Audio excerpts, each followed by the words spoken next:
The financing of terrorism has become an issue in South Africa. The 2024 Terrorism Financing Risk Assessment concludes that terror financing now presents a high level of risk to the country compared to 2022. Earlier this week, the United States announced that it was taking action against a network of 3 individuals it alleges are associated with the expanded activities of the Islamic State of Iraq and Syria, ISIS, on the African continent. 2 of the individuals are based in South Africa, according to the U.S. Treasury. Legal expert Yusha Tayob has criticized the move by the U.S., saying there was no due process, discretion, or the right to be heard when it listed the individuals. Nobody's actually seen what they stand on as the evidence.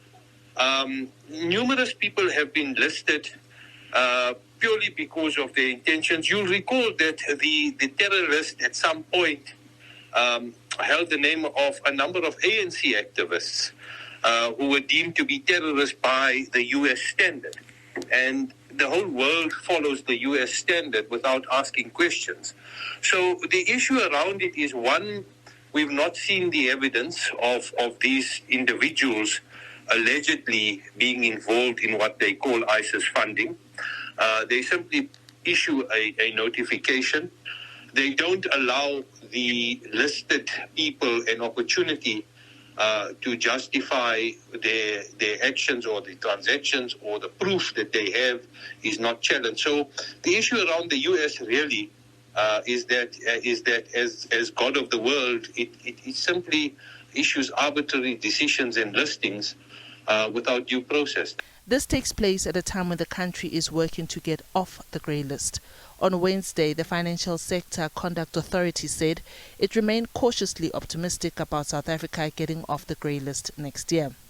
Independent economist Ntombi Mbele Thomo says this has not yielded positive results in terms of rebuilding the reputational damage of South Africa after being put on the grey list. This really does put into question South Africa's institutional safety as well as its stability in being able to, one, be on the lookout for these kinds of operatives and agents that are affiliated to ISIS, firstly, but two, to ensure that there is no facilitation from a financial point of view that is enabling terror financing through banking institutions or even the physical movement of funds.